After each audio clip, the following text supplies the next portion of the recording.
Praise the Lord.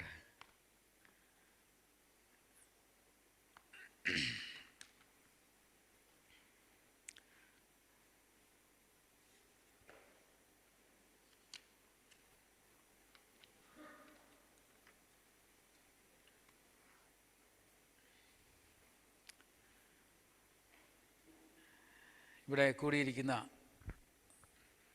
എല്ലാ കർത്താവിൻ്റെ ദാസിമാർക്കും സഹോദരങ്ങളായ എല്ലാവർക്കും ഞങ്ങളുടെ കുടുംബമായ ഞങ്ങളുടെ സന്തോഷം നിങ്ങളോട് അറിയിക്കട്ടെ. കഴിഞ്ഞ ആഴ്ച ബീന ആയിരുന്നു ഇങ്ങനൊരു അവസരം ഇവിടെ നിന്ന് സംസാരിക്കുവാനും തൻ്റെ ജീവിതത്തിൽ ദൈവം തനിക്ക് കൊടുത്ത ആ ബോധ്യങ്ങളെക്കുറിച്ചൊക്കെ പറയുകയും തീർച്ചയായിട്ടും ഹൃദയസ്പർശിയായ ചില കഥകളൊക്കെ നമ്മളോട് പറയുകയൊക്കെ ചെയ്തു. തീർച്ചയായിട്ടും അത് അനേകരുടെ ജീവിതത്തെ തൊട്ടു, ഞങ്ങളുടെ ജീവിതത്തെയും തൊട്ടു. എന്നാൽ ഇന്ന് വീണ്ടും ഒരവസരം കൂടെ കുടുംബമായി ഞങ്ങൾക്കിവിടെ കടന്നു വരുവാനും നിങ്ങളുടെ കൂടെ ആയിരിക്കാനും ഒക്കെ ഞങ്ങൾക്ക് ലഭിച്ചത് വളരെ ഭാഗ്യമാണെന്ന് ഞങ്ങൾ കരുതുന്നു. ഇവിടെ സംസാരിക്കുവാനായിട്ടിങ്ങനെ ആഗ്രഹിക്കുകയും ചിന്തിക്കുകയും ഒക്കെ ചെയ്ത സമയത്ത് എൻ്റെ മനസ്സിലൊക്കെ വന്ന ചില വാചകങ്ങളും ഒക്കെ ഞാൻ എഴുതി വച്ചിട്ടുണ്ട്. എനിക്ക് എഴുതി വെച്ച് കഴിയുമ്പം അതെൻ്റെ ഹൃദയത്തിൽ കുറച്ചുകൂടെ ഒന്ന് രജിസ്റ്റർ ചെയ്യും. അതുകൊണ്ട് ഞാൻ ചിലർക്ക് കഴിവുണ്ട് ഇങ്ങനെ പെട്ടെന്ന് പറഞ്ഞ് പോകാൻ. പക്ഷെ എനിക്ക് ആ ഒരു ഒരേറ്ററി സ്കില്ല് കുറവാണ്.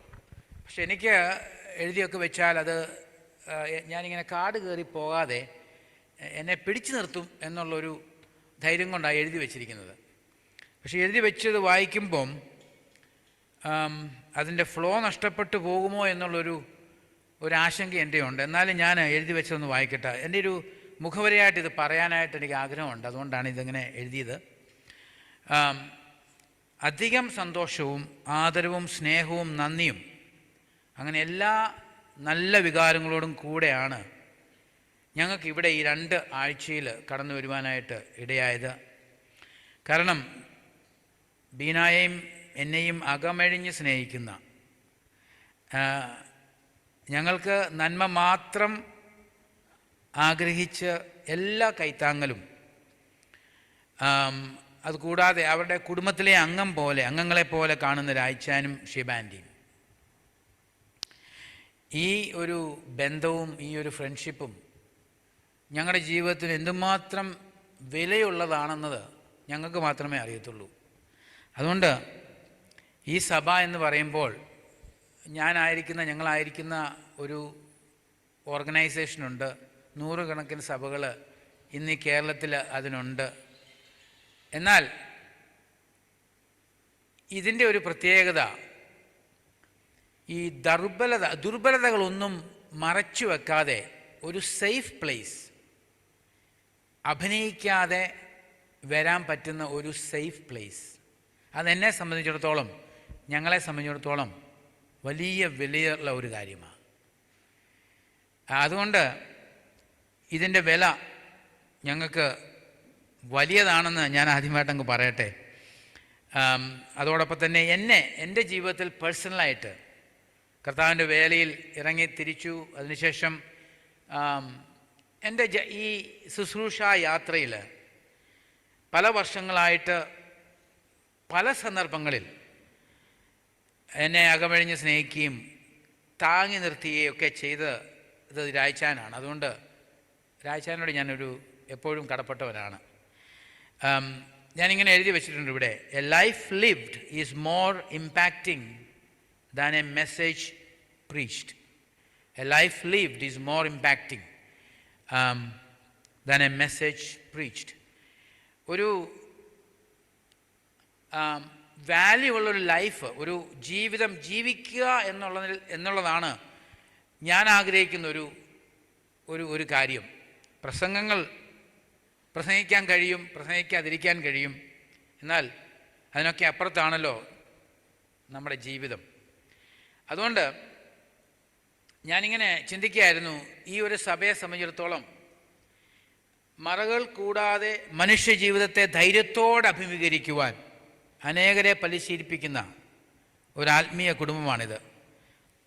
അത് പറയാനായിട്ട് എനിക്ക് കഴിയും. കാരണം ഇതിൻ്റെ ചില ഗുണങ്ങൾ ഞാനും അനുഭവിച്ചിട്ടുണ്ട്. എന്നാൽ ഇവിടെ ഞാനിപ്പോൾ ഈ നിൽക്കുമ്പോൾ ഞാൻ എന്നെക്കുറിച്ച് ഞാൻ ചിന്തിക്കുകയായിരുന്നു, ഈ സ്റ്റേജിലൊക്കെ നിന്ന് നിങ്ങളോടൊക്കെ എന്തെങ്കിലും പറയാൻ എനിക്ക് എന്നാ പ്രാഗൽഭ്യം ഇരിക്കുന്നു. എന്നെ സംബന്ധിച്ചിടത്തോളം അതെന്നെ വളരെ കൺഫ്യൂസ് ചെയ്യുന്നൊരു കാര്യമാണ്. എന്നെ കൺഫ്യൂസ് ചെയ്യുന്ന ചില ഒരു സത്യമാണത്. കാരണം ഞാൻ എന്നെ കാണുന്നത് ദൈവവും ചില മനുഷ്യരും ഇതുവരെ കൈവിടാത്ത ഒരു വ്യക്തിയായിട്ടാണ്. ദൈവം കൈവിട്ടിട്ടില്ല, ചില മനുഷ്യരും ഇതുവരെ കൈവിട്ടിട്ടില്ല. അതല്ലാതെ ഒരു വലിയൊരു ക്വാളിഫിക്കേഷൻ എനിക്ക് നിങ്ങളുടെ മുമ്പിൽ പറയാനില്ല. സത്യത്തിൽ വൾനറബിൾ അഥവാ ബലഹീനതകൾ, നമുക്ക് ഉള്ള ബലഹീനതകൾ, ആ വൾനറബിലിറ്റി നമുക്ക് മറച്ചു വെക്കാൻ ആവശ്യമില്ലാത്ത ഒരു ആത്മീയ ജീവിതം,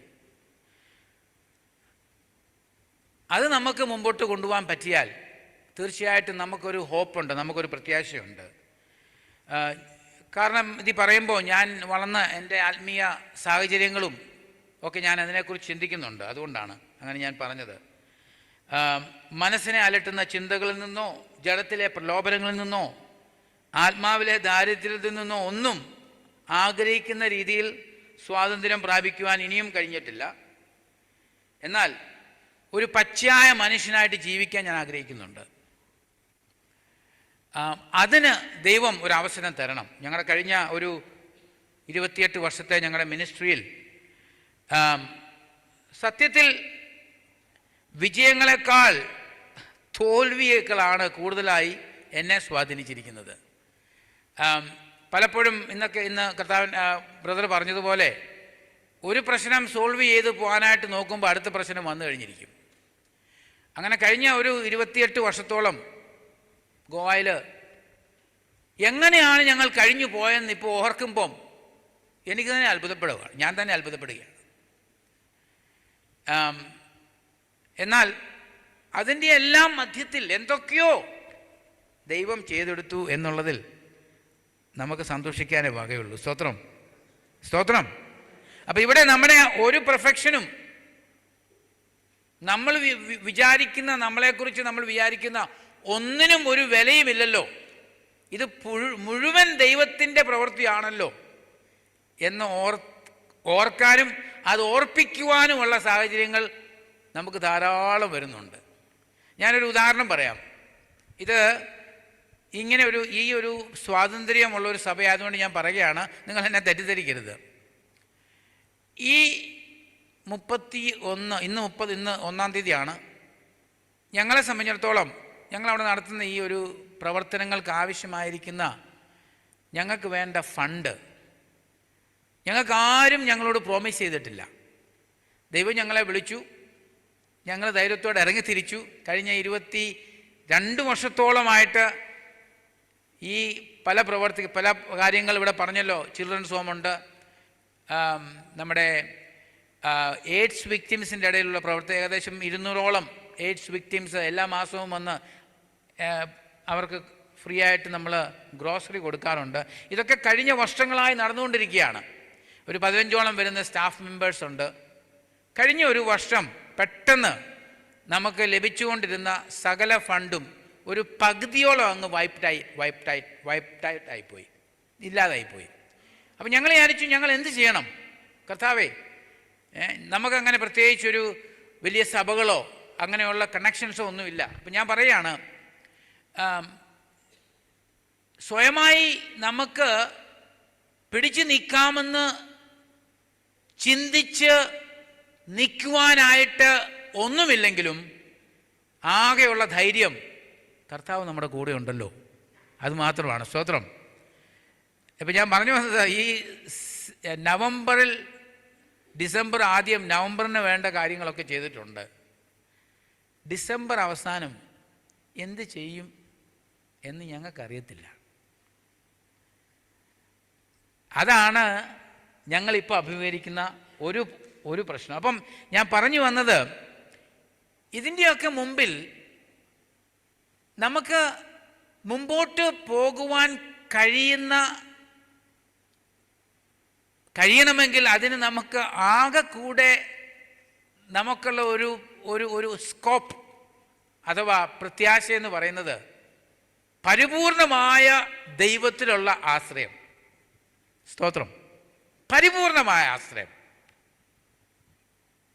അതൊരു ഒരു ഒരു ഒരു വളരെ ആശങ്കയും ഭയവും ഒക്കെ തരുന്ന ഒരു പ്രത്യേക അവസ്ഥയാണെങ്കിലും അതിൻ്റെയൊക്കെ ഇപ്പുറത്തെ വശത്ത് പരിപൂർണമായി കർത്താവിൽ ആശ്രയിക്കാൻ നമുക്കൊരു അവസരം കിട്ടുന്നല്ലോ എന്ന് ഓർക്കുമ്പോൾ അതിലും ഒരു സന്തോഷമുണ്ട്. സ്തോത്രം. അപ്പം there is no material and worldly securities. Absolutely nothing. അപ്പം ഞങ്ങളെ സംബന്ധിച്ചിടത്തോളം we represent that kind of spiritual journey. നിങ്ങൾ ഒരുപക്ഷെ പലരും അങ്ങനെ ആയിരിക്കാം. എന്നാൽ അതിൻ്റെയൊക്കെ മധ്യത്തിലാണ് ദൈവം ഞങ്ങൾക്ക് ഇതുപോലുള്ള അവസരങ്ങൾ തരുന്നത്. When we think that we are no one, nobody, God says, no. ഞാൻ നിങ്ങളിൽ ചിലതൊക്കെ ഏൽപ്പിച്ചിട്ടുണ്ട്. സ്തോത്രം. ഞാൻ നിങ്ങളിൽ ചിലതൊക്കെ ഉൾപ്പെടുത്തിയിട്ടുണ്ട്. നിങ്ങൾ വിചാരിക്കുന്നത് പോലെ അല്ല. നിങ്ങളിൽ ഞാൻ ചില മുത്തുകളൊക്കെ പാകിയിട്ടുണ്ട്. സ്തോത്രം. എല്ലാവർക്കും അത് കാണണമെന്നില്ല കേട്ടോ. എല്ലാവരും കാണണമെന്ന് പ്രതീക്ഷിക്കുന്നതും അത് നമുക്ക് പ്രശ്നമാണ്. പക്ഷെ അത് കാണാനും അത് മനസ്സിലാക്കാനും കഴിയുന്ന ചിലരെ ദൈവം നമുക്ക് കൂടെ തരും. സ്തോത്രം. അങ്ങനെ ഒരു ഭവനമാണ് ഇത് ഞങ്ങളെ സംബന്ധിച്ചിടത്തോളം. ഇത്രയും പറയണമെന്ന് എൻ്റെ ഹൃദയത്തിലുണ്ടായിരുന്നു, അതുകൊണ്ട് ഞാനങ്ങ് പറയുകയാണ്. ഞാൻ ബീന പറഞ്ഞതുപോലെ അവളുടെ ജീവിതത്തിലെ ബാല്യകാലം തൊട്ട് തന്നെ ഒരു പാഷൻ, ഒരു വ്യഗ്രത കർത്താവ് കൊടുത്തു. ആരും ഇല്ലാത്തവരെ നോക്കുവാനും സഹതാപം കാണിക്കുവാനും ഒക്കെയുള്ള ഒരു പ്രത്യേക ഒരു കൃപ ബീനായ്ക്ക് കൊടുത്തു. ഞാനത് കഴിഞ്ഞ പ്രാവശ്യം ഇവിടെ വന്നപ്പം പറഞ്ഞതെന്ന് എനിക്ക് തോന്നുന്നു. എനിക്ക് കമ്പാഷനൊക്കെ ഉള്ള ഒരാളാണ്, പക്ഷേ ഈ ഡീപ്പ് ലെവൽ ഓഫ് കമ്പാഷനൊന്നും എനിക്കില്ല കേട്ടോ, ഉള്ള സത്യം പറയുക.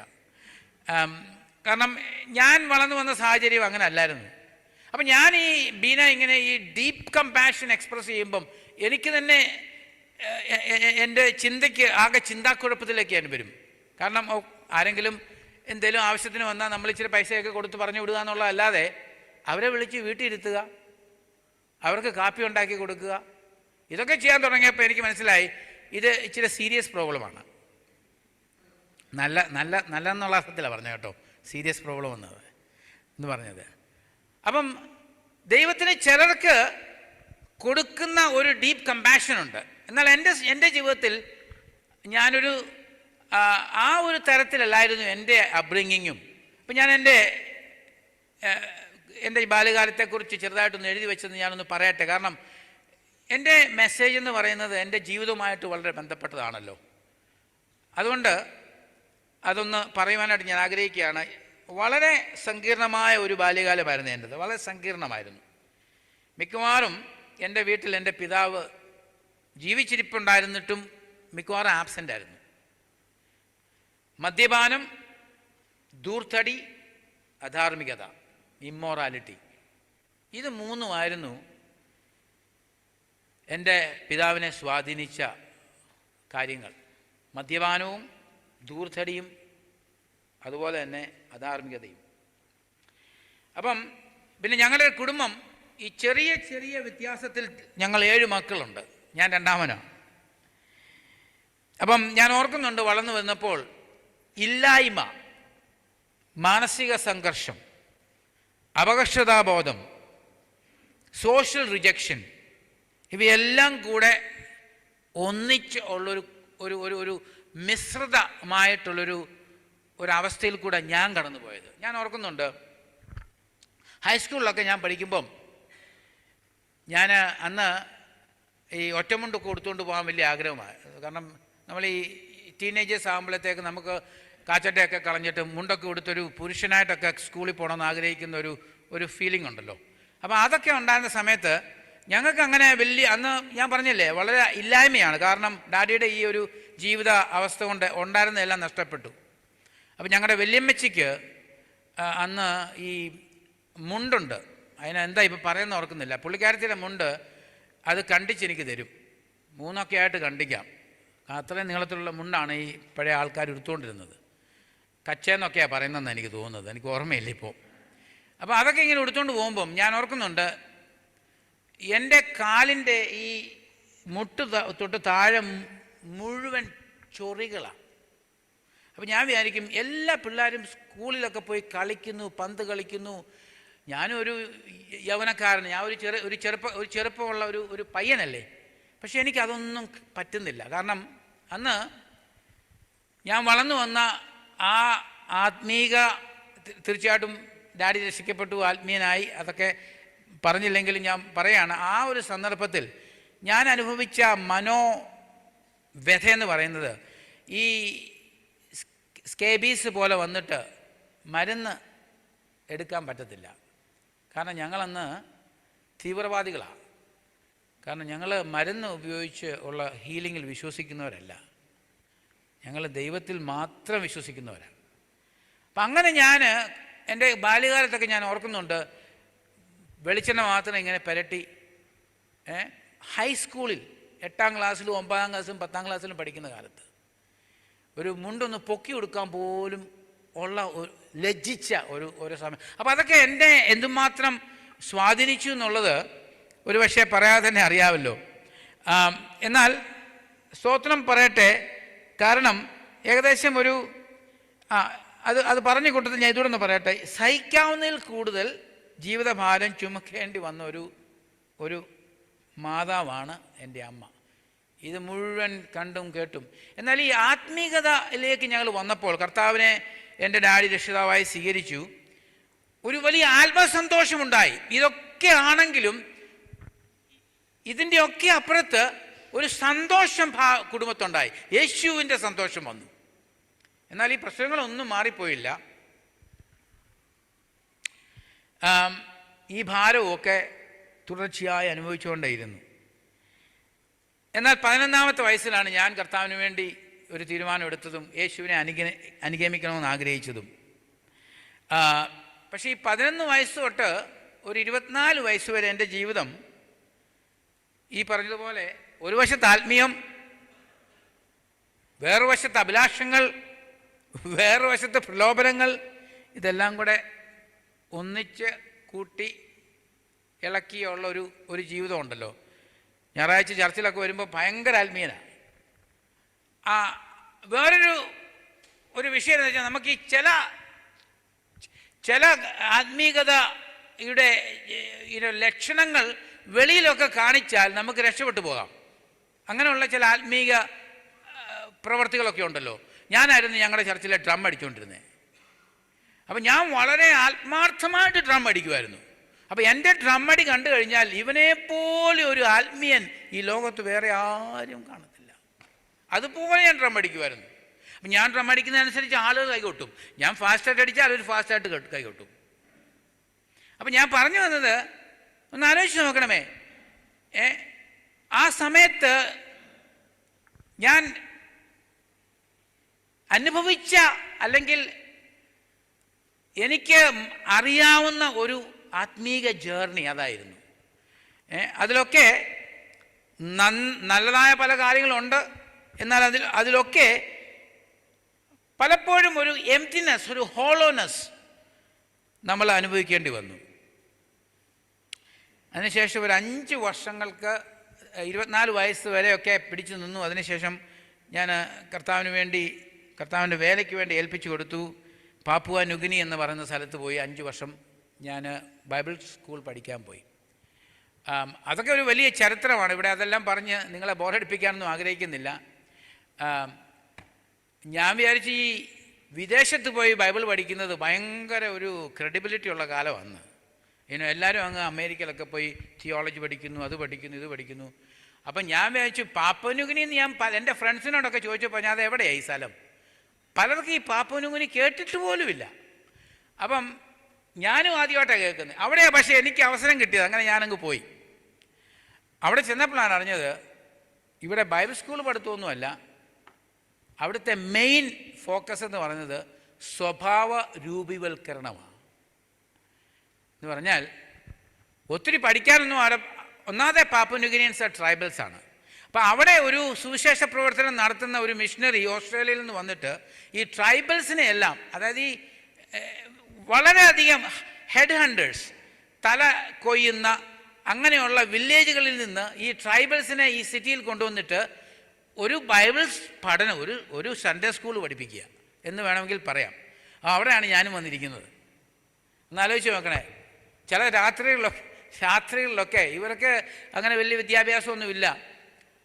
വല്ല ഈ പന്നി, ഈ പറഞ്ഞ പോലെ ഈ കാട്ടുപന്നിയൊക്കെ കയറി വന്നാൽ ഇവർ വലിയ വടിവാളുമായിട്ട് അതിൻ്റെ പുറകെ ഓടുന്നൊക്കെയാണ് ഞങ്ങൾ കാണുന്നത്. രാത്രി 6 മണി കഴിഞ്ഞാൽ ആ കോമ്പൗണ്ടിന് വെളിയിലിറങ്ങാൻ പറ്റത്തില്ല. കാരണം പാപ്പുനുഗിനി വാസ് എ നൊട്ടോറിയസ് പ്ലേസ്.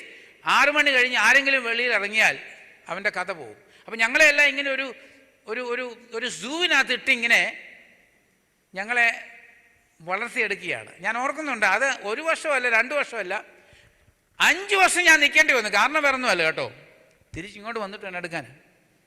മനസ്സിലായി ഞാൻ പറഞ്ഞത്? ഇങ്ങോട്ട് വന്നിട്ട് വേണം എടുക്കാൻ. അതുകൊണ്ട് 1 വർഷം കഴിഞ്ഞ് 2 വർഷം കഴിഞ്ഞു. പിന്നെ പാസ്പോർട്ട് മേടിച്ച് പുള്ളിക്കാരുടെ അങ്ങ് വെച്ചു അവിടുത്തെ പ്രിൻസിപ്പള്. അതുകൊണ്ട് അമ്മയും സഹോദരങ്ങളെയും കാണാതെ 5 വർഷത്തോളം പത്മോസ് ദ്വീപിൽ പോയ കാര്യത്തെക്കുറിച്ച് ശരിയായിട്ട് അറിയണമെങ്കിൽ എന്നോട് വന്ന് ചോദിച്ചാൽ അറിയാം. എനിക്ക് നല്ലതായിട്ട് അറിയാമെന്ന്. അവിടെ ഭക്ഷണം, അരി, റൈസൊന്നും നമുക്ക് എപ്പോഴും കഴിക്കാൻ പറ്റത്തില്ല. പനി പിടിക്കുന്നവർക്കും കൊടുക്കുന്ന ഒരു മെഡിസിനായിട്ടാണ് റൈസിനെ കാണുന്നത് അവർ. അപ്പം നമുക്ക് വല്ലപ്പോഴും കഞ്ഞി കുടിക്കണ്ടേ? അപ്പോൾ പല പനിയൊക്കെ ആക്ട് ചെയ്യുക, എന്നാൽ ആ കഞ്ഞിയൊക്കെ കിട്ടും. അതും വളരെ വിരളമാണ്. അപ്പം ഞാൻ ആലോചിക്കുകയാണ് ആ ഒരു കാലഘട്ടം. അതിനുശേഷമാണ് ഞാൻ തിരിച്ചിവിടെ വരികയും ഇത്രയും കഷ്ടവും ബുദ്ധിമുട്ടും ഒക്കെ സഹിച്ച് ജയവീരനായി വന്ന ഒരു മാർട്ടിൻ ഫിലിപ്പിനെ തമ്പിച്ചാൻ എങ്ങനെ പറയാൻ പറ്റും നോന്ന്? അതുകൊണ്ട് മോളെ എനിക്ക് തന്നു. സ്തോത്രം. ഞാൻ തമാശയായിട്ട് പറഞ്ഞ കേട്ടോ, ചില തമാശയൊക്കെ പറയുന്നതിന് കുഴപ്പമില്ലല്ലോ അല്ലേ? അപ്പം അങ്ങനെയാണ് ഞങ്ങളുടെ ജീവിതം തുടങ്ങിയത്. എന്നാൽ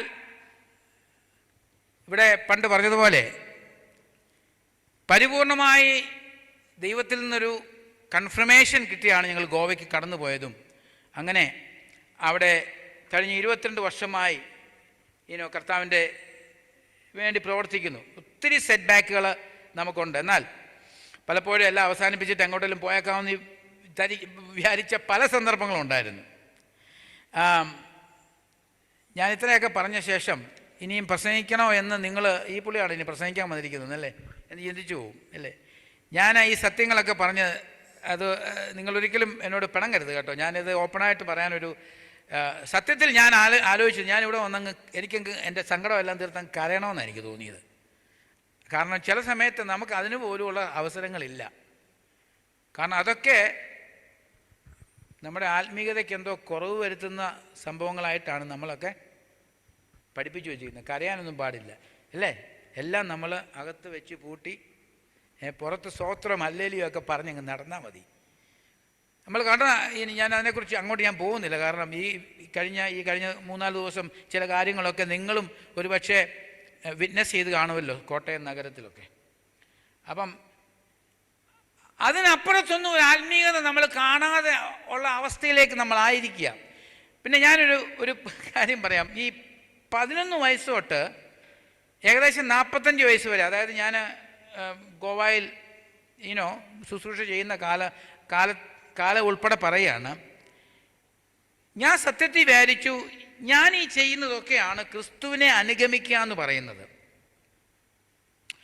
എന്നെപ്പോലെ ചെയ്യുന്ന ഒരു വ്യക്തിയാണ് ശരിക്കും ഒരു ദൈവദാസൻ എന്നൊക്കെയുള്ള ധാരണയായിരുന്നു എനിക്ക് ഒരു 45 വയസ്സ് വരെ. പിന്നെ എനിക്ക് മനസ്സിലായത് ഞാൻ സത്യത്തിൽ എന്താ ചെയ്യുന്നെന്ന്. അതെന്നെ ഒത്തിരി വ്യത്യാസപ്പെടുത്തി. അതിനുശേഷമാണ് എനിക്ക് തോന്നുന്നു രായ്ച്ചാനും ഒക്കെ ആയിട്ടുള്ളൊരു ബന്ധവും ഒരു ഫ്രണ്ട്ഷിപ്പും ഒക്കെ തുടങ്ങിയത്.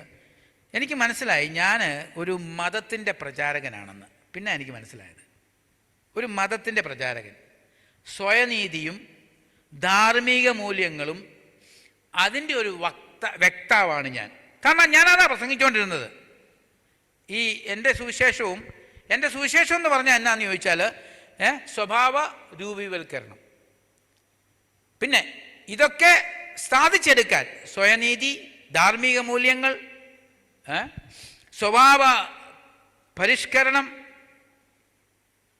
ഇതിനകത്തൊന്നും യേശുവിൻ്റെ പ്രാതിനിധ്യമോ സെൻട്രാലിറ്റിയോ ഒന്നും എന്നിൽ കൂടെ വന്നില്ല. അത് എന്നെ ഒത്തിരി വ്യത്യാസപ്പെടുത്തി. ദൈവം ചില സന്ദർഭങ്ങളിലൂടെ യഥാർത്ഥത്തിൽ the gospel is not about all these things. ഇതൊന്നും അല്ല ഗോസ്പൽ, എന്നാൽ ക്രൈസ്റ്റാണ് ഗോസ്പൽ. ആമേൻ. യേശുവാണ് യഥാർത്ഥത്തിലുള്ള സുവിശേഷം എന്നുള്ള തിരിച്ചറിവ് എനിക്കുണ്ടായത് വളരെ ലേറ്റായിട്ടാണ്. എന്നാൽ അന്ന് തൊട്ട് ഇതിൻ്റെ പുറകെ ഒന്നും പോകാൻ ഞാൻ ആഗ്രഹിച്ചിട്ടില്ല. സ്തോത്രം, ഹല്ലേലൂയ. അത് ഞങ്ങളെ വേറൊരു പന്താവിലേക്ക് മാറ്റി. അതുകൊണ്ട് തന്നെ ഇന്ന് പരിപൂർണമായിട്ട് ക്രിസ്തുവിനെ നോക്കുവാൻ, ക്രിസ്തുവിനെ പ്രഘോഷിപ്പാൻ അല്ലാതെ മറ്റൊന്നും വേണ്ട എന്ന് തീരുമാനിക്കുവാനിടയായി. പക്ഷേ ഇത് നമ്മൾ അങ്ങനെ ഒരു ചേഞ്ച് നമുക്ക് വന്നപ്പോൾ, അന്നുവരെ നമ്മുടെ കൂടെ ഇതൊക്കെ കേട്ട് ഈ പറഞ്ഞ കാര്യങ്ങളൊക്കെ, അതായത് ധാർമ്മികതയും എന്തൊക്കെയാണ് ഞാൻ പറഞ്ഞത്, ധാർമ്മികത, പിന്നെ സ്വഭാവ പരിഷ്കരണം, സ്വയനീതി ഒക്കെ കേട്ട് ഇരുന്ന കോൺഗ്രിഗേഷൻസിനൊക്കെ അത് ഇച്ചിരി ബുദ്ധിമുട്ടായി തീർന്നു. ഈ പുള്ളി ആകെ കൂടി ഇപ്പോൾ പ്രസംഗിക്കുന്നത് യേശു മാത്രമേ പറയത്തുള്ളൂ, യേശുവിനെ കുറിച്ച് മാത്രമേ പറയത്തുള്ളൂ. ബാക്കി കാര്യങ്ങളോടൊക്കെ പറയാനാണ് പറയുന്നത്. മനസ്സിലായില്ലേ? യേശുവിൻ്റെ സ്നേഹത്തെക്കുറിച്ച് പറയുക. അപ്പം ഞാൻ വിചാരിച്ചു, കർത്താവേ, ഇതിനപ്പുറത്ത് തന്നെ പറയാൻ പറ്റുന്നത്. യേശുവിനാൽ ആളുകൾ പിടിക്കപ്പെടട്ടെ. സ്തോത്രം. ആമേൻ. Church is not a place where you are called to promote a religion. It's about relationship. അല്ലേ? സ്തോത്രം. അപ്പം ആ ഒരു ഫോക്കസിലേക്ക് വന്നപ്പോൾ ഞങ്ങൾക്ക് പുറത്തു നിന്നുള്ള പ്രതികൂലത്തെക്കാൾ കൂടുതൽ അകത്തു നിന്നാണ് ഉണ്ടായത്. ഞാൻ ഓർക്കുന്നുണ്ട്, ഒരു പ്രാവശ്യം ഇങ്ങനെ യേശുവിൻ്റെ സ്നേഹത്തെക്കുറിച്ച് പ്രസംഗിച്ച് വളരെ സന്തോഷത്തോടെ ഇറങ്ങി വന്നപ്പം വിലപ്പെട്ട ഒരു കർത്താവിൻ്റെ ദാസൻ എന്നോട് വന്ന് പറഞ്ഞു, മാർട്ടിനെ, ഈ ദൈവസ്നേഹം എന്നൊക്കെ പറയുന്നത് അത് നമ്മൾ സൺഡേ സ്കൂളിലൊക്കെ പഠിക്കുന്ന കാര്യങ്ങളല്ലേ, കുറച്ചുകൂടെ ആഴമായ കാര്യങ്ങളൊക്കെ പഠിപ്പിക്കേ. അതെന്നെ ഭയങ്കരമായിട്ട് ഒലച്ചു കളഞ്ഞു. ഞാൻ വിചാരിച്ചു, ശരിക്കും മനുഷ്യൻ കേൾക്കേണ്ടത് യേശുവിൻ്റെ സ്നേഹത്തെക്കുറിച്ചാണ്, യേശുവിനെക്കുറിച്ചാണ്. അത് വെറും സൺഡേ സ്കൂൾ സിലബസാണ്. ഇത് വളരെ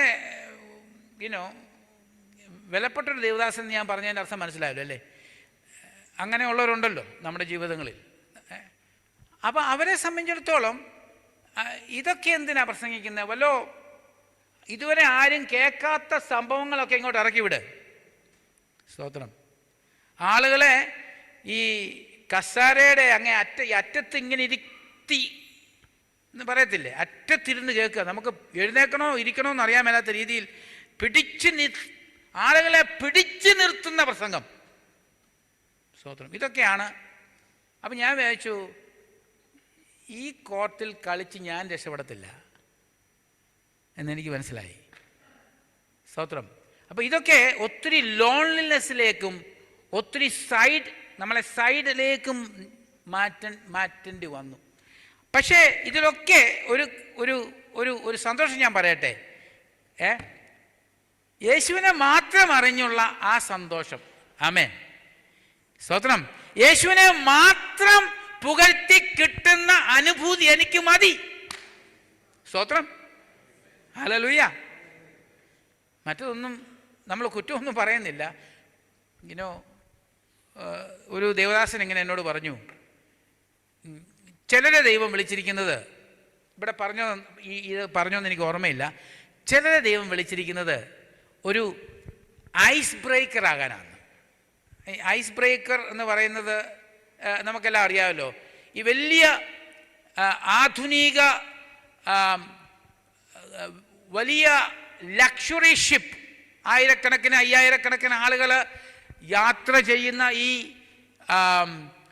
എൻ്റർടൈൻ ചെയ്യുന്ന വലിയ എന്താ പറയുന്നത് ഷിപ്പിലൊക്കെ ഇങ്ങനെ അവർ ആഹ്ലാദിച്ച് മുമ്പോട്ട് പോകണമെന്നുണ്ടെങ്കിൽ അതിന് മുമ്പിൽ ഒരു റാഗഡായിട്ടുള്ള, വളരെ ഒന്നിനും ആർക്കും കയറാൻ താല്പര്യപ്പെടാത്ത ചില ഈ ഉരുക്കുകൊണ്ടുണ്ടാക്കിയിരിക്കുന്ന ചില മെഷീനുകൾ അതിന് മുമ്പിൽ പോയി ആ സമുദ്രത്തിലുള്ള ഐസ് കട്ടകളെ കട്ട് ചെയ്ത് മാറ്റി കൊടുക്കും, ഐസ് ബ്രേക്ക് ചെയ്ത് കൊടുക്കും. അപ്പോൾ ഇത് മുമ്പിൽ ഇങ്ങനെ പോയി ഐസ് ബ്രേക്ക് ചെയ്താലേ ഈ ഡാൻസും കൂത്തുമൊക്കെ എൻജോയ് ചെയ്ത് വരുന്ന ഈ വലിയ ഷിപ്പിന് പോകാനൊക്കെ തുള്ളന്ന്. അപ്പം എന്നോട് പുള്ളി പറഞ്ഞു, ചിലരെ ദൈവം വിളിച്ചിരിക്കുന്നുണ്ടല്ലോ ഈ ഐസ് ബ്രേക്കറിനകത്തിരുന്ന് ഐസ് കട്ട് ചെയ്ത് കൊടുക്കാനാ. അതിനകത്തൊരു ലക്ഷറി ഇല്ല, അതിനകത്ത് കഷ്ടപ്പാടാ, അതിനകത്ത് കുറച്ച് പേരേ ഉള്ളൂ, അതിനകത്ത് ലോൺലിനെസ് ഉണ്ട്. എന്നാൽ ദൈവം ഒരു ഐസ് ബ്രേക്കറായിട്ട് നിന്നെ കണ്ടെങ്കിൽ നീ അതിലങ്ങ് സന്തോഷിച്ചോളാൻ. സ്തോത്രം. അവിടെ വലിയ ആരവോ വലിയ ബഹളമോ വലിയ മ്യൂസിക്കോ ഡാൻസോ ഒന്നുമില്ല. എന്നാൽ ഈ ഐസ് ബ്രേക്കർ ഇല്ലെങ്കിൽ ഇതിൻ്റെ പുറകെ വരുന്ന ഷിപ്പ് എന്ത് സംഭവിക്കും? അത് അവിടെ കിടക്കത്തേ ഉള്ളൂ. സ്തോത്രം. അപ്പം ഞാൻ പറഞ്ഞത് മറ്റുള്ളവർക്ക് വഴിയൊരുക്കുവാനായിരിക്കാം ഒരു പക്ഷേ ചിലരുടെ ദൈവം കണ്ടിരിക്കുന്നത്. ആക്ച്വലി ഒരു ചെറിയ മെസ്സേജ് ഞാൻ ഇതിൻ്റെ കൂടെ തരാൻ ആഗ്രഹിക്കുകയാണ്. ഇവിടെ ഇങ്ങനൊരു അവസരം ഉണ്ടെന്ന് അറിഞ്ഞപ്പോൾ ഞാൻ വളരെയധികം ദൈവത്തോട് ചോദിക്കുകയും എന്നോട് ചോദിക്കുകയും, കർത്താവേ, എന്താണ് നീ ഇങ്ങനൊരു അവസരം ഞങ്ങൾക്ക് തന്നത്? ഇവിടെ ഇരുന്ന് കേൾക്കുന്നതാണ് ഞങ്ങൾക്ക് ഏറ്റവും വലിയ സന്തോഷം. എന്നാൽ ഇങ്ങനെ ദൈവദാസൻ ഇങ്ങനൊരു കാര്യം പറഞ്ഞപ്പോൾ അത് വേണ്ടാന്ന് പറയുവാൻ എനിക്ക് കഴിഞ്ഞില്ല. ഞാൻ ചിന്തിച്ച 1-2 വചനഭാഗങ്ങളിലൂടെ സംസാരിക്കുവാൻ ആഗ്രഹിക്കുന്നു. യേശു കടന്നുപോയ തൻ്റെ ടെംപ്റ്റേഷൻ അഥവാ പ്രലോഭനങ്ങൾ, അത് വായിച്ചപ്പോൾ ലഭിച്ച 1-2 ചിന്തകളൂടെ ഞാൻ പറയാനായിട്ട് ആഗ്രഹിക്കുകയാണ്. ഇത് ലൂക്കോസിൻ്റെ സുവിശേഷം 21 ലൂക്കോസ് സുവിശേഷം 4-ാം അധ്യായത്തിലാണല്ലോ നമ്മളിത് വായിക്കുന്നത്. എന്നാൽ 4:1 തൊട്ടുള്ള വാക്യങ്ങളിൽ നമുക്ക് കാണാൻ കഴിയുന്നത് യേശു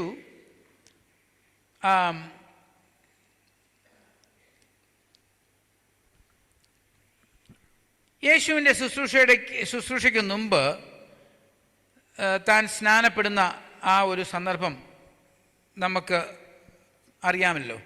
അതിലേക്കൊന്ന് കടന്നു വരാൻ ആഗ്രഹിക്കുകയാണ്. ലൂക്കോസിന് ശേഷം 4-ാം അധ്യായത്തിൻ്റെ 4 അല്ലേ അതോ 3 ആണോ? Maybe made a mistake.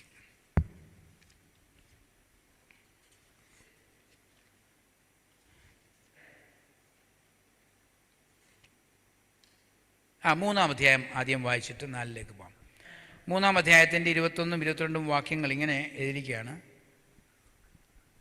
ഇതിനിടെ ജനമെല്ലാം സ്നാനം സ്വീകരിച്ചു കൊണ്ടിരുന്നപ്പോൾ യേശുവും വന്ന് സ്നാനം സ്വീകരിച്ചു. അവിടുന്ന് പ്രാർത്ഥിക്കുമ്പോൾ സ്വർഗം തുറന്നു. പരിശുദ്ധാത്മാവ് ദേഹരൂപത്തിൽ പ്രാവെന്ന പോലെ യേശുവിൻ്റെ മേൽ ഇറങ്ങി വന്നു. നീ എൻ്റെ പ്രിയപുത്രൻ, നിന്നിൽ ഞാൻ പ്രസാദിച്ചിരിക്കുന്നുവെന്ന് സ്വർഗത്തിൽ നിന്നൊരു ശബ്ദമുണ്ടായി. ഇവിടെയാണ് തുടക്കം. യേശുവിൻ്റെ പബ്ലിക് ലൈഫും മിനിസ്ട്രിയും തുടങ്ങുന്നതിന് മുമ്പായിട്ട് നമുക്കറിയാം യേശു കേട്ട ആ ഒരു ശബ്ദം. യേശുവിൻ്റെ പിതാവായ ദൈവം സ്വർഗത്തിൽ നിന്ന് തന്നോട് പറഞ്ഞ ആ വലിയൊരു ഒരു വസ്തുത അതെന്താണ് നമുക്കറിയാം. നീ എൻ്റെ പ്രിയ പുത്രൻ, നിന്നിൽ ഞാൻ പ്രസാദിച്ചിരിക്കുന്നു. ഒരു വലിയ ഒരു അക്സെപ്റ്റൻസ്, ഒരു സീല് കൊടുക്കുകയാണ്, ഒരു ഒരു ഒരു ബോധ്യം കൊടുക്കുകയാണ്. യേശുവിനോട് പറയുകയാണ്, നീ എൻ്റെ പ്രിയ പുത്രൻ. അപ്പം ഏറ്റവും അടിസ്ഥാനപരമായിട്ട് അവിടെ പിതാവ് പുത്രനോട് പറയുന്നത് അവർ തമ്മിലുള്ള ആ ബന്ധത്തിൻ്റെ ദൃഢതയാണ്. ബന്ധത്തിൻ്റെ ദൃഢത. ഒരു മിനിസ്ട്രിക്ക് തയ്യാറാക്കുന്ന യേശുവിന് ലഭിച്ചത് A confirmation of A solid affirmation from the father that there is A powerful relationship between father and the son. പിതാവിനെയും പുത്രനെയും ബന്ധിക്കുന്ന സ്നേഹമെന്ന ആ വലിയ ബന്ധം, അതാണ് അടിസ്ഥാനം അവിടെ. അപ്പം ഞാൻ ചിന്തിക്കുകയാണ്, പരിശുദ്ധാത്മാവ് വന്നപ്പോൾ യേശുവിന് ആ പരിശുദ്ധാത്മാവിലൂടെ ലഭിച്ച ആ ഒരു കൺവിക്ഷൻ, ആ ഒരു ബോധ്യം എന്ന് പറയുന്നത്, പിതാവിൻ്റെ സ്നേഹത്തിൻ്റെ പാത്രമാണ് ഞാൻ. ഈ ബന്ധമാണ് എൻ്റെ എക്സിസ്റ്റൻസ്. അപ്പോൾ പരിശുദ്ധാത്മാവ് നമ്മുടെ ജീവിതത്തിലും ചെയ്യുന്നതാണല്ലോ. നമ്മളോടുള്ള ദൈവത്തിൻ്റെ ബന്ധത്തെ നമുക്ക് വെളിപ്പെടുത്തി തരികയും നമ്മൾ ആരാണെന്ന് നമ്മളെ ഉറപ്പിക്കുകയും ചെയ്യുന്നതാണ് പരിശുദ്ധാത്മാവിൻ്റെ പ്രവൃത്തി. പരിശുദ്ധാത്മാവിൻ്റെ പ്രവൃത്തി എന്താണ്? ദൈവത്തിന് നമ്മളോടുള്ള ബന്ധം എന്താണെന്ന് പരിശുദ്ധാത്മാവ് നമുക്ക് വെളിപ്പെടുത്തി തരുന്നു, അതിനെ ഉറപ്പിക്കുന്നു. ആരാണ് നമ്മൾ? ദൈവത്തിൻ്റെ മക്കൾ. യേശു പിതാവും പുത്രൻ്റെയും ആ ബന്ധം. So the true ministry is a result of an intimate relationship with me and God. അപ്പം മിനിസ്ട്രി അഥവാ ശുശ്രൂഷ എന്ന് പറയുന്നത് എന്താണ്?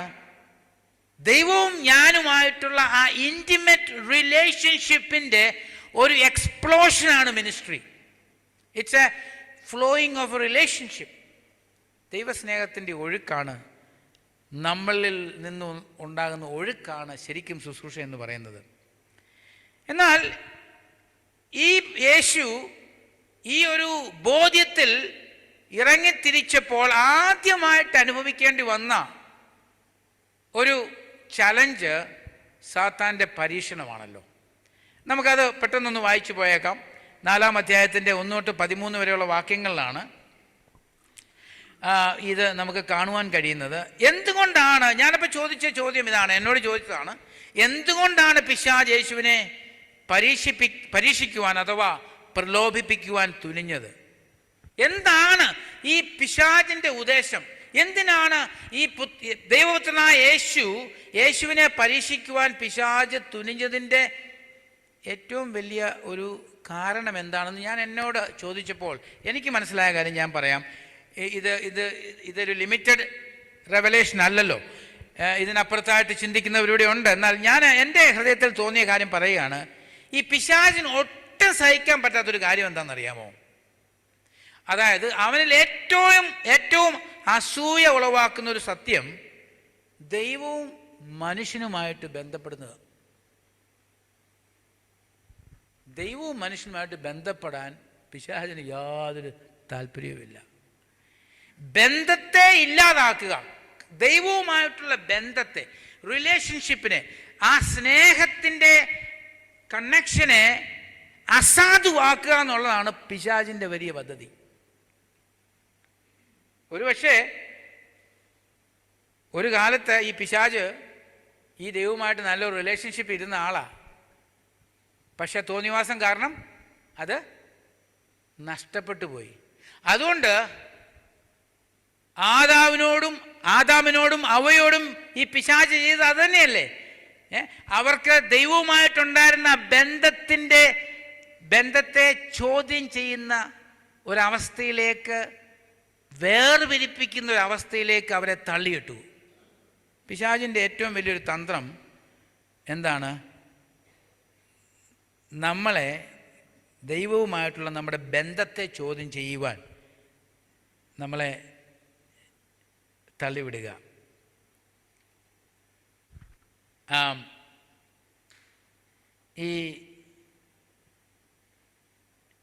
ഇവിടെ ഏദനിൽ ദൈവം മനുഷ്യനോട് പറഞ്ഞ വസ്തുതയെ വെല്ലുവിളിച്ച് അസാധുവാക്കി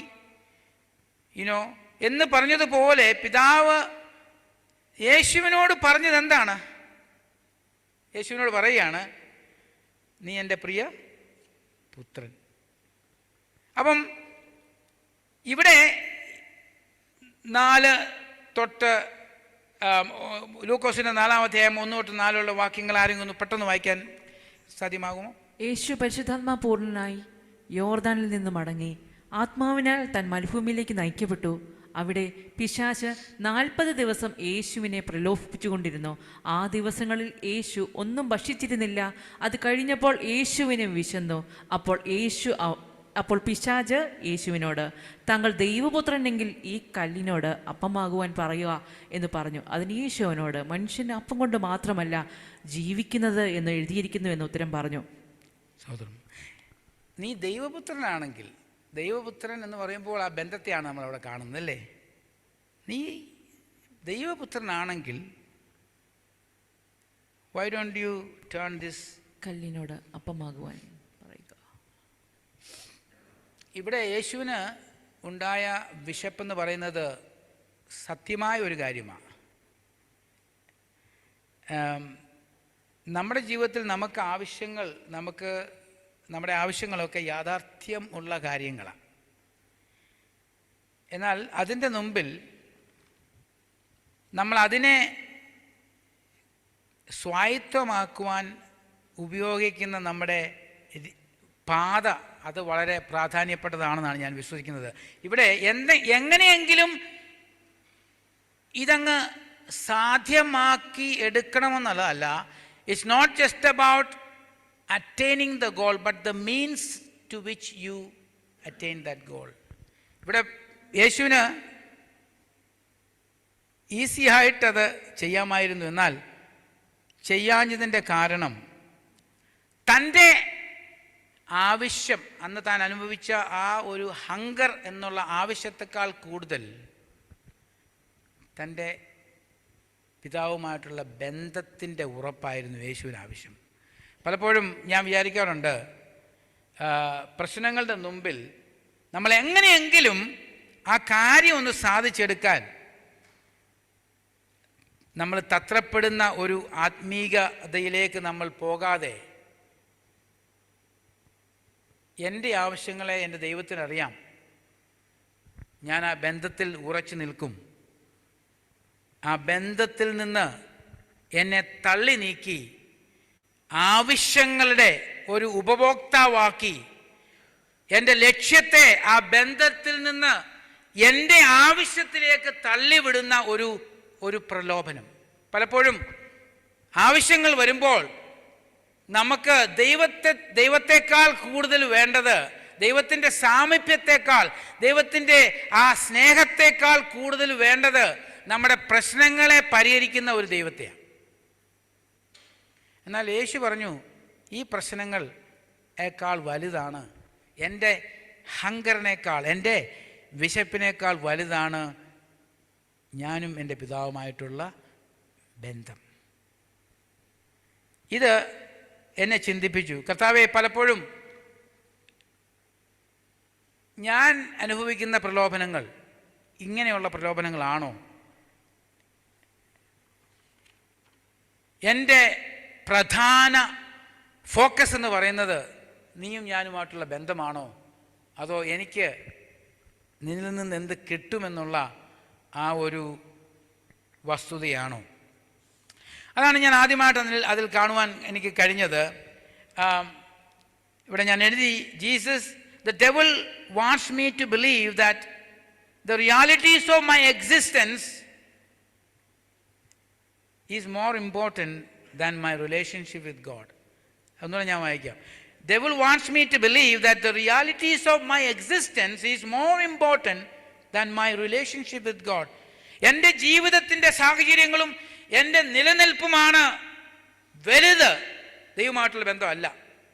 നിന്റെ ഹങ്കറാണ് വലുത്. ഇവിടെ യേശു നിനക്ക് ഈ 40 ദിവസം അവനെ പരീക്ഷിച്ചെന്ന്, ഒരു ദിവസമല്ല 2 ദിവസമല്ല, 40 ദിവസങ്ങളോളം പിശാച് അവൻ്റെ പുറകെ നടന്ന് പരീക്ഷിക്കുകയാണ്. എന്തിനാ? You got to live in the realities of your life because that is more relevant to you than your relationship with God. എത്ര ക്ലെവറാണ് പിശാച് അല്ലേ? പലപ്പോഴും we are caught up. Now I have to speak in English. We are caught up in the need-based living. It's all about living to achieve my goal. It doesn't matter how I achieve it. എങ്ങനെ ഇത് പിടിച്ചെടുക്കണം എന്നുള്ളതിൻ്റെ വിഷയമല്ല, എങ്ങനെയെങ്കിലും പിടിച്ചെടുക്കണം. അതിന് ഞാൻ എന്തിനും ഈ പിശാചിൻ്റെ ഒരു ഗുണം, is A master in telling you short cuts. എടോ, ഞാൻ ദൈവപുത്രന് കഴിയാത്ത വല്ലതും ഉണ്ടോ? നിനക്ക് വിശപ്പില്ലേ? ഉണ്ട്. നിനക്ക് ദാഹമില്ലേ? ഉണ്ട്. പിന്നെ അങ്ങ് ചെയ്താൽ പോരെ? എന്താ ചെയ്യേണ്ടത്? Turn that stone into bread. തെറ്റു വല്ലതും പറഞ്ഞു കൊടുത്തോ? ഒന്നും പറഞ്ഞു കൊടുത്തില്ല. പക്ഷെ this is the subtle clever temptation of the devil. പലപ്പോഴും നമ്മൾ അറിയാതെ വീണു പോകും അതിനകത്ത്. നമ്മുടെ ആവശ്യമല്ലേ? ദൈവത്തിന് നമ്മുടെ ആവശ്യത്തെ നിരസിക്കാൻ കഴിയുകയില്ല. Devil wants us to focus on our needs and wants and goals more than we focus on our intimacy with God and our relationship with God. Devil wants to push us from a God of relationship. I'm just going to share this in English, okay? Devil wants to push us from a God of relationship to a God who performs for us.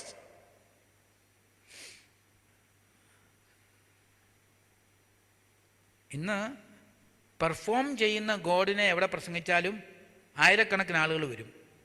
സ്തോത്രം അല്ലേ? Perform ചെയ്യും, വന്നാൽ മതി, കിട്ടും. എന്നാൽ ബന്ധം ആഗ്രഹിക്കുന്ന ഒരു ദൈവത്തെക്കുറിച്ച് പ്രസംഗിച്ചാൽ, oh that we take it for granted അല്ലേ? അതൊക്കെ ഗ്രാൻഡഡ്. ഞാൻ അങ്ങനെ ഒരു ആത്മീക ബാക്ക്ഗ്രൗണ്ടിൽ നിന്ന് വന്ന ഒരാളാണ് ഞാൻ. അതുകൊണ്ട് എനിക്ക് അതിൻ്റെ വ്യത്യാസം വളരെ അറിയാൻ പറ്റുന്നുണ്ട്. Devil wants us to focus on the end goal, not the means to the end. എന്താ? Devil wants us to focus on the end goal, not to the means, but God is interested in the means to the end. നമ്മൾ എങ്ങനെ അത് സ്വായത്തമാക്കുന്നു, എങ്ങനെ നമ്മുടെ ആവശ്യങ്ങളെ നമ്മൾ പ്രാപിച്ചെടുക്കുന്നു എന്നുള്ളത് ദൈവത്തിന് വലിയൊരു ആവശ്യമുള്ള കാര്യം അല്ലേ?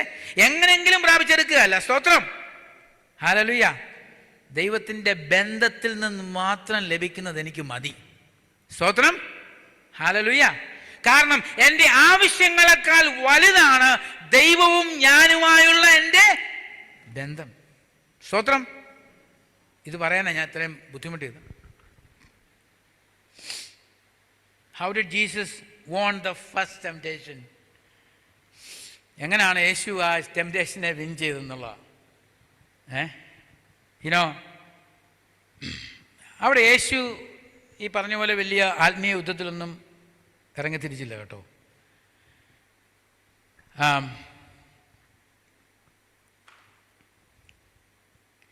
It's interesting to notice how Jesus, the Son of God, reacted to the devil himself. Jesus did not attack him or shut him up. ഇത് വായിച്ചപ്പോൾ എനിക്കൊരു സ്ഫലിതം തോന്നി. ഈ യേശുവിൻ്റെ അടുത്ത് പിശാച് വന്നപ്പം യേശുവിനൊരു പേടിയില്ലായിരുന്നു. പിശാച് സംസാരിച്ചെന്ന്, അപ്പോൾ എന്തോ ശബ്ദത്തിലായിരിക്കും സംസാരിച്ചത്. ഞാൻ ആലോചിച്ച് നോക്കി, പിശാചിൻ്റെ ശബ്ദം കേട്ടു, പിശാച് അരികെ വന്നു. ഇപ്പോഴാണെങ്കിൽ നമ്മൾ പറയും പിശാചിനോട് എതിർത്ത് നിൽക്കണം.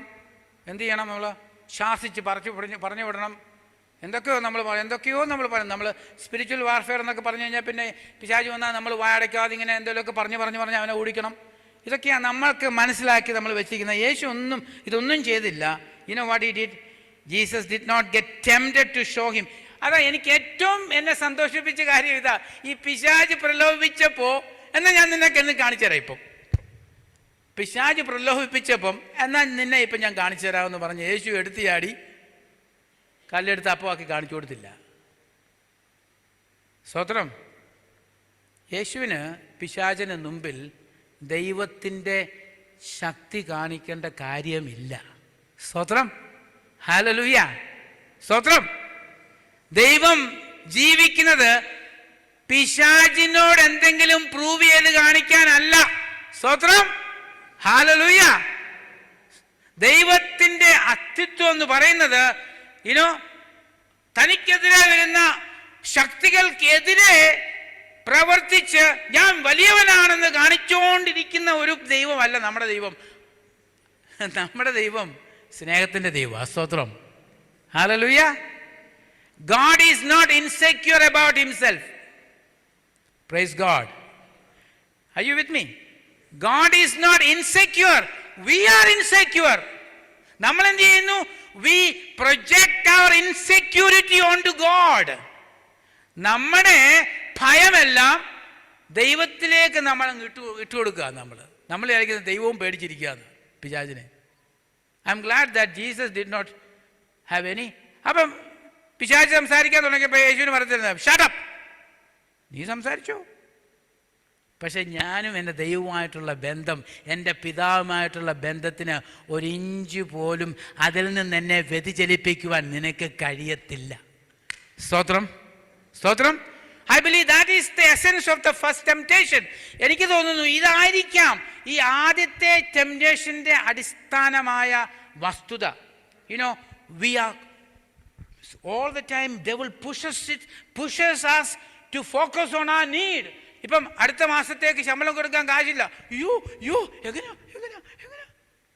എങ്ങനെ പ്രശ്നങ്ങളുടെ മുമ്പിൽ എങ്ങനെയായിത്തീരും. എനിക്കിവിടെ പിന്നെ ഒരു ചെറിയ ഗ്രൂപ്പായിരുന്നെങ്കിൽ ഞാനിത് ഞാൻ അനുഭവിക്കുന്ന എല്ലാ വിഷയങ്ങളും എടുത്തങ്ങ് പറയാമായിരുന്നു കേട്ടോ. നിങ്ങളൊരു പക്ഷേ വിചാരിക്കും ഈ മനുഷ്യൻ ഇത്രയും ഞാൻ പറഞ്ഞു വന്നത് എല്ലാവർക്കും ധാരാളം പ്രശ്നം. എന്നാൽ ഇതിനേക്കാൾ അപ്പുറത്ത് നമുക്ക് സന്തോഷിക്കാനുള്ള ഒരു വക എന്താണെന്ന് ചോദിച്ചാൽ നമ്മുടെ ദൈവത്തിന് നമ്മോടുള്ള ആ ബന്ധം ദൃഢമാണ്. സ്തോത്രം. God is a God who is with us. നമ്മുടെ കൂടെയുള്ള ഒരു ദൈവം. സ്തോത്രം. സോ എനിക്ക് ഈ വിഷയത്തിൽ പറയാനുള്ളത്, let us focus on a God who is with you, okay, and don't let the devil tempt you to push to look for a God who always have to perform for you. രണ്ടാമത്തെ പ്രലോഭനം, എനിക്കറിയില്ല സമയം, പെട്ടെന്ന് ഞാൻ നിർത്തിയേക്കാം. 5-ാം വാക്യം തൊട്ട് 8-ാം വാക്യം വരെ ഒന്ന് വായിക്കാമോ? പിന്നീട് പിശാച് യേശുവിനെ മുകളിലേക്ക് കൂട്ടിക്കൊണ്ടുപോയി ലോകത്തിലെ എല്ലാ രാജ്യങ്ങളെയും ക്ഷണനേരത്തിനുള്ളിൽ കാണിച്ചു കൊടുത്തിട്ട് പറഞ്ഞു, ഈ അധികാരമൊക്കെയും അവയുടെ പ്രതാപവും ഞാൻ താങ്കൾക്ക് തരാം. എന്തെന്നാൽ അവ എന്നെ ഏൽപ്പിച്ചിരിക്കുന്നു. എനിക്കിഷ്ടമുള്ളവനെ ഞാനത് കൊടുക്കുന്നു. അതിനാൽ താങ്കൾ എൻ്റെ മുമ്പിൽ സാഷ്ടാംഗം വീണ് നമസ്കരിച്ചാൽ അതെല്ലാം താങ്കളുടേതാകും. അതിന് ഉത്തരമായി യേശു അവനോട്, നിന്റെ ദൈവമായ കർത്താവിനെ ആരാധിച്ച് അവിടുത്തെ മാത്രമേ സേവിക്കാവൂ എന്ന് എഴുതിയിരിക്കുന്നു എന്ന് ഉത്തരം പറഞ്ഞു. Thank you. ഇത്രയും ചെയ്താൽ മതി, ഇതെല്ലാം താങ്കളുടേതാകുമെന്ന്. താങ്കളുടേതാകും. ഇന്ന് എല്ലാവർക്കും വേണ്ടത് എന്തെങ്കിലുമൊക്കെ എന്ത് നാളെ എൻ്റേതാകും, എങ്ങനെയെങ്കിലും ഇതെല്ലാം എൻ്റേതാക്കാൻ പറ്റുമോ? ഇതാണല്ലോ ഇന്നത്തെ നമ്മുടെ വ്യഗ്രത. ആലോചിച്ച് നോക്കണേ. ആദ്യത്തെ പ്രലോഭനം യേശു നേരിട്ടത് തൻ്റെ ആ സമയത്തെ ജീവിത സാഹചര്യങ്ങളോടുള്ള ബന്ധത്തിൽ ആയിരുന്നുവെങ്കിൽ, രണ്ടാമത്തെ പ്രലോഭനം അതിൽ നിന്നും അല്പം വ്യത്യസ്തമായതാണ്. ഒരു മനുഷ്യൻ്റെ ജീവിതത്തിൻ്റെ യഥാർത്ഥ മൂല്യം എന്തിലാണ് അഥവാ എവിടെയാണ് എന്നുള്ള ഈ സത്യത്തെ ഉന്നം വെച്ചാണ് പിശാച് രണ്ടാമത്തെ പ്രലോഭനം. ഏതാണ്? What is the actual definition about your life? What's your life is all about? ഈ ചെറിയ ജീവിതം കൊണ്ട് എന്താണ് യഥാർത്ഥത്തിൽ അർത്ഥമാക്കുന്നത്? യേശു ഇവിടെ പറഞ്ഞ ഒരു കാര്യം ഓർക്കുകയാണ്. യോഹന്നാൻ സുവിശേഷം 6-ാം അധ്യായത്തിൻ്റെ 32-ാം വാക്യത്തിൽ, എന്തെന്നാൽ സ്വർഗത്തിൽ നിന്ന് ഞാൻ ഇറങ്ങി വന്നിരിക്കുന്നത് എൻ്റെ സ്വന്തം ഇഷ്ടം ചെയ്യുവാനല്ല, എന്നെ അയച്ച പിതാവിൻ്റെ ഇഷ്ടം ചെയ്യുവാനാണ്. അപ്പം ഈ യേശുവിനെ സംബന്ധിച്ചിടത്തോളം തൻ്റെ ലൈഫിൻ്റെ, തൻ്റെ ജീവിതത്തിൻ്റെ നിർവചനം എന്ന് പറയുന്നത് യേശുവും പിതാവുമായുള്ള ബന്ധം, പുത്രനും പിതാവുമായുള്ള ആ ബന്ധവും പിതാവിൻ്റെ ഇഷ്ടവും, ഈ രണ്ട് കാര്യങ്ങളാണ് യേശുവിൻ്റെ ജീവിതത്തിൻ്റെ നിർവചനം. His love between the father and son and his desire to do the will of God. That is the simple definition of Jesus' life. എന്നാൽ പിശാച് എന്താ പറയുന്നത്? ഓ, that's not enough. അതൊന്നും പോരാ നിനക്ക്. നീയുമായിട്ടുള്ള ബന്ധവും ദൈവത്തിൻ്റെ ഇഷ്ടവും ഒന്നും പോരാ. ഞാൻ ഇതെല്ലാം അങ്ങോട്ട് നിനക്ക് തന്നേക്കാമെന്ന്. Your value of life is only possible if you can acquire all these things. A desire to acquire. ഞാൻ എന്തൊക്കെയാണെന്നറിയോ പിശാച് അവിടെ വാഗ്ദാനം ചെയ്തത്? അധികാരം, പ്രതാപം. ഈ അധികാരവും പ്രതാപവും കൊണ്ട് പലരും ചിന്തിക്കുന്നത് നമ്മുടെ ജീവിതത്തെ ഭദ്രമാക്കാമെന്ന്. The security of life for many people is the power and popularity. Power, authority and popularity. എല്ലാറ്റിനെയും സ്വന്തമാക്കി കീഴ്പ്പെടുത്തി ഭദ്രമായി ജീവിക്കുവാൻ ഇതാ നിനക്ക് തരുന്ന ഒരു സുവർണ അവസരമെന്നാണ് പിശാച് യേശുവിനോട് പറഞ്ഞത്. ഞാനങ്ങ് പറയട്ടെ, നമുക്കുള്ളത് എന്തെന്ന് നമുക്ക് കാണാൻ കഴിയാത്തത് കൊണ്ടാണ് ഇല്ലാത്തതിൻ്റെ പുറകെ നമ്മൾ പോകുന്നത്. സ്തോത്രം. നമുക്കുള്ളത് എന്താന്ന് നമുക്ക് കാണാൻ കഴിയാത്തത് കൊണ്ടാണ് ഇല്ലാത്തതിൻ്റെ എല്ലാം പുറകെ നമ്മൾ പോകും. നമുക്കുള്ളത് എന്താ? യേശുവിനവിടെ ഉള്ളത് എന്താ? യേശുവിനുള്ളത് എന്താ? പിതാവും താനുമായിട്ടുള്ള അഭേദ്യ ബന്ധം. പിന്നെന്താ ഉള്ളത്? ദൈവത്തിൻ്റെ ഇഷ്ടം. അതിനപ്പുറത്ത് വേറെ ഒന്നിനും വില കൊടുക്കുവാൻ യേശുവിന് താല്പര്യമില്ലെന്ന്. സ്തോത്രം, സ്തോത്രം.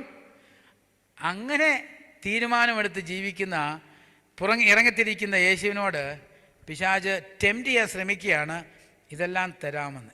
Jesus knew very well that the security of his life is not in what, ഞാൻ ഒന്നുകൊണ്ടൊന്ന് വായിക്കാതെ, Jesus knew very well that the security of his life is not in what he yet to possess, but what he already have. Amen. Hallelujah. നമ്മുടെയൊക്കെ security, ഞാൻ ഉൾപ്പെടെ പറയാണ്, നമുക്ക് security വേണമെന്നുണ്ടെങ്കിൽ ഈ retire ആയി കഴിഞ്ഞാൽ പിന്നെ വല്ല വരുമാനമൊക്കെ വേണ്ടേ? സുരക്ഷിതത്വം, security of life. Always we think our security is in what we are yet to possess. വീണ്ടും നമ്മളങ്ങ് സെക്യൂരിറ്റി, നമ്മൾ സുരക്ഷ. എന്നാൽ യേശുവിനെ സംബന്ധിച്ചിടത്തോളം the security was in what he already have.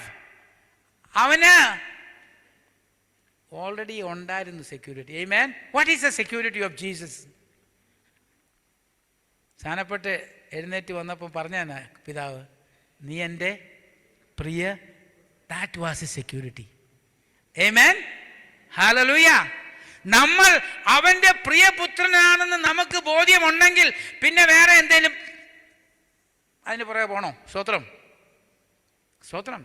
നമുക്ക് കർത്താവ് തരുന്നതൊക്കെ നല്ല കാര്യങ്ങൾ, അതൊന്നും വേണ്ടെന്ന് പറയാനല്ല ഞാൻ ഈ പറയുന്നത് കേട്ടോ. പക്ഷെ our focus is all about what can I get, what can I get, what can I possess. അത് തന്നെയല്ലേ എന്ത് വളരെ ക്ലിയർ ആയിട്ട് അവിടെ പിശാച് പറഞ്ഞത്, വളരെ വിവിഡായിട്ട്, വളരെ എക്സ്പ്ലോസീവായി, എക്സ്പ്ലിസിറ്റ് ആയിട്ട് പറയുക, ഇതെല്ലാം താങ്കൾക്ക് കിട്ടുമെന്ന്. അപ്പം എന്ത് കിട്ടും എന്ന് ആഗ്രഹിച്ച് കർത്താവിൻ്റെ പുറകെ പോകുന്ന ധാരാളം ആളുകളുണ്ടല്ലോ. സ്തോത്രം. ഞാൻ പറയുന്നത്,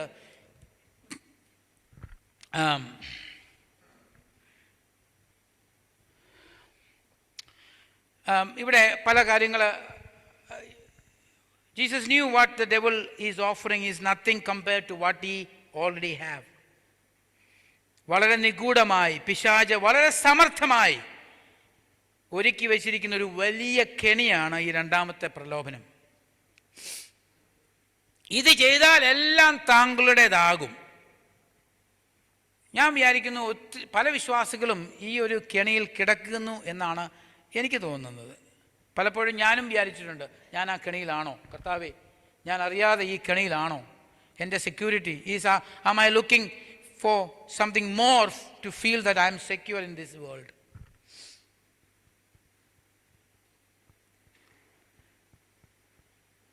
You know, I believe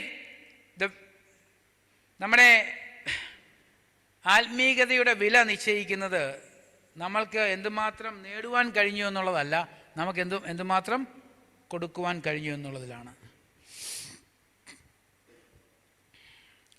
ലൂക്കോസിന് സുവിശേഷം 12-ാം അധ്യായത്തിൻ്റെ 15-ാം വാക്യം, 1 തീമോത്തിയോസ് 6:6-11 വാക്യങ്ങളിൽ ദിവ്യാഗ്രഹത്തെക്കുറിച്ചും ഒക്കെ നമുക്ക് വായിക്കാൻ കഴിഞ്ഞു. ഞാനത് വായിക്കാൻ ആഗ്രഹിക്കുന്നില്ല, ഞാൻ മുമ്പോട്ട് പോട്ടെ. ദൈവം നമുക്ക് എല്ലാ വിധത്തിലുള്ള അനുഗ്രഹങ്ങളും നൽകുവാൻ ആഗ്രഹമുള്ള ദൈവമാണ് എന്ന് ഞാൻ പൂർണ്ണമായി വിശ്വസിക്കുന്നു. എന്നാൽ ഈ വക അനുഗ്രഹങ്ങൾക്ക് വേണ്ടി ഞാൻ ദൈവത്തെ അന്വേഷിക്കുന്നുവെങ്കിൽ പിശാചിൻ്റെ രണ്ടാമത്തെ കെണിയിൽ ഞാൻ പെട്ടുപോയി എന്ന് മനസ്സിലാക്കാൻ എനിക്ക് അധികം സമയം വേണ്ട. അപ്പം അതുകൊണ്ട് ആദ്യത്തേത്, it was all about devil forcing us to think that our existence is more important than our relationship with God. Second is the second temptation. അതായത് രണ്ടാമത്തെ പ്രലോഭനം എന്ന് പറയുന്നത് എന്താണ്? നമുക്ക് ലഭിച്ചിരിക്കുന്ന ആ ബന്ധത്തെക്കാൾ വലിയതാണ് ഇനിയും ഞാൻ നേടിയെടുക്കാൻ ശ്രമിക്കുന്ന ഇനിയും ഞാൻ നേടിയെടുക്കുവാൻ ശ്രമിക്കുന്ന എന്തോ ഒന്നിലാണ് എൻ്റെ സെക്യൂരിറ്റി എന്ന് നമ്മളെ ചിന്തിപ്പിക്കുന്ന ഒരു ടെംപ്റ്റേഷൻ, ഒരു പ്രലോഭനമാണത്. മൂന്നാമത്തത് ഇവിടെ വായിച്ചിട്ട് നമുക്ക് ഇവിടെ അവസാനിപ്പിക്കാം. 4:9-12 വരെയുള്ള വാക്യങ്ങളൊന്ന് വായിച്ചോട്ടെ. പിന്നെ പിശാച് യേശുവിനെ യെരുശലേമിലേക്ക് നയിച്ച് അവിടെ ദേവാലയത്തിൻ്റെ മുകളിലെ ഗോപുരത്തിൻ്റെ അഗ്രത്ത് നിർത്തി, താങ്കൾ ദൈവപുത്രനാണ് എങ്കിൽ ഇവിടെ നിന്ന് താഴോട്ട് ചാടുക, നിന്നെ കാക്കേണ്ടതിന് അവിടുന്ന് നിന്നെക്കുറിച്ച് തൻ്റെ ദൂതന്മാരോട് കൽപ്പിക്കുകയും നിന്റെ പാദം കല്ലിൽ തട്ടിപ്പോകാതിരിക്കേണ്ടതിന് അവർ നിന്നെ കൈകളിൽ വഹിച്ചു കൊള്ളുകയും ചെയ്യുമെന്ന് എഴുതിയിരിക്കുന്നുവല്ലോ എന്ന് യേശുവിനോട് പറഞ്ഞു. ഇതൊരു വളരെ വിചിത്രമായ പ്രലോഭനമായിട്ടാണ് എനിക്ക് തോന്നുന്നത്. കാരണം ഇവിടെ പിശാച്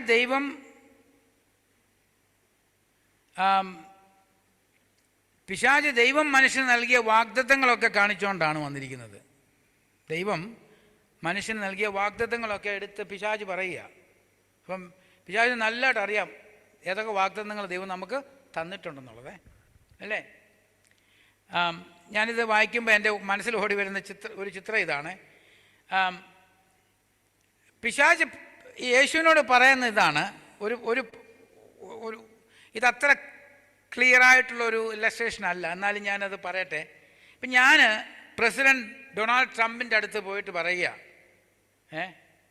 ഇദ്ദേഹം അമേരിക്കയിലെ പ്രസിഡൻ്റ് അല്ലേ, അത് ഞാൻ വിശ്വസിക്കണമെന്നുണ്ടെങ്കിൽ നിങ്ങൾ എന്നെ വൈസ് പ്രസിഡൻ്റ് ആക്കുക. നിങ്ങൾ എന്നെ വൈസ് പ്രസിഡൻ്റ് ആക്കിയാൽ ഞാൻ വിശ്വസിക്കാം നിങ്ങൾ പ്രസിഡൻ്റാണെന്ന്. വേറൊരു ഉദാഹരണം മനസ്സിൽ വന്നത്, എന്നെ സംരക്ഷിക്കുവാൻ തോക്ക് പിടിച്ചുകൊണ്ട് ഇരിക്കുന്ന ഒരു പട്ടാളക്കാരൻ്റെ കയ്യിൽ നിന്ന് തോക്ക് ഞാൻ തട്ടിപ്പറിച്ചിട്ട് അവനെ വെടിവെക്കുക. അങ്ങനെ ചെയ്തെങ്ങനെ ഇരിക്കും? അപ്പം ദൈവത്തിൻ്റെ വാഗ്ദത്തങ്ങളുമായിട്ട് പിശാച് വന്നിരിക്കുക. യേശുവിനോട് പറയാൻ, ഇതെല്ലാം നിനക്ക് തന്ന വാഗ്ദത്തങ്ങളല്ലേ?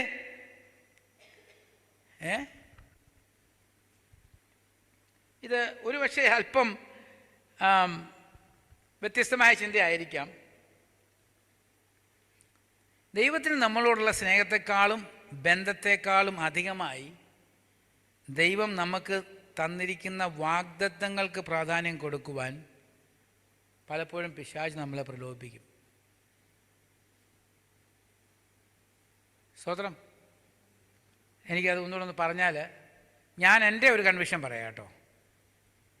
കാരണം എനിക്കറിയാം, 100 കണക്കിന് ആളുകളെ ഞാൻ കണ്ടിട്ടുണ്ട് സഭയിൽ.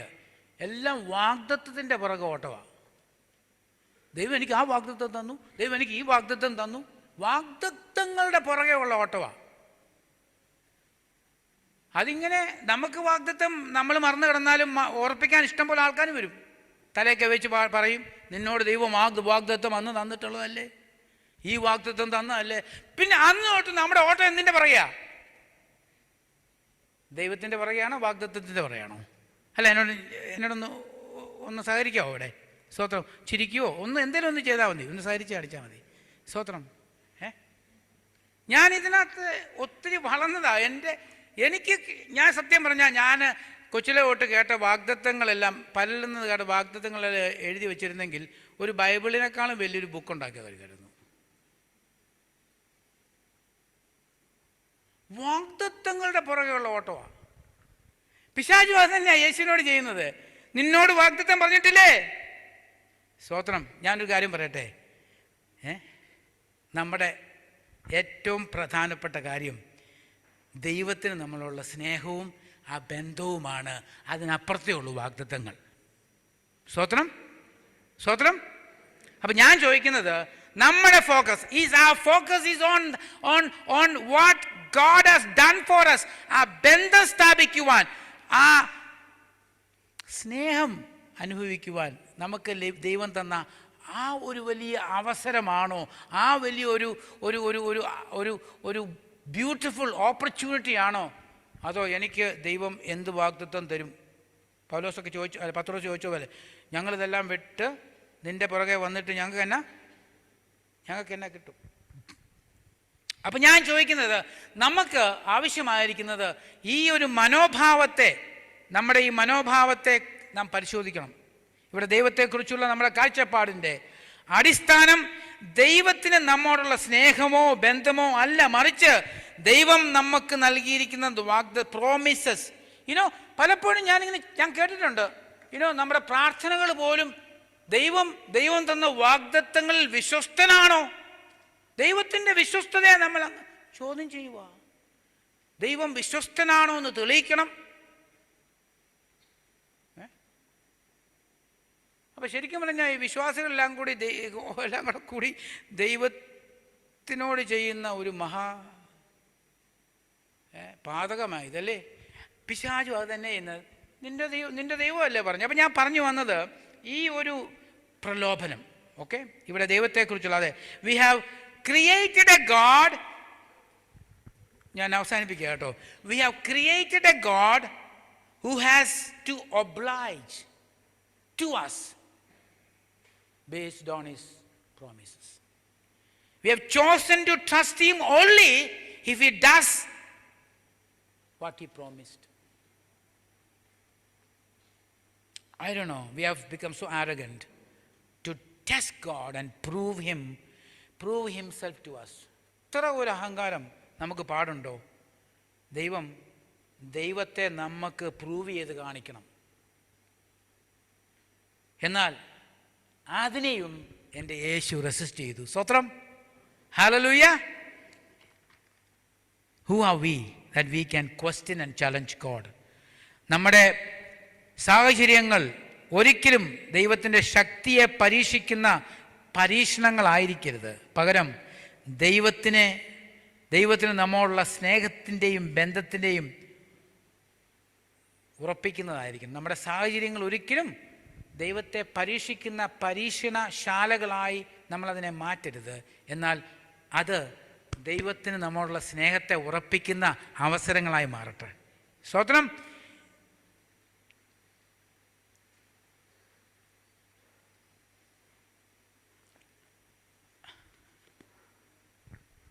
നമുക്ക് ഒരു നിമിഷം കണ്ണുകളടച്ച്,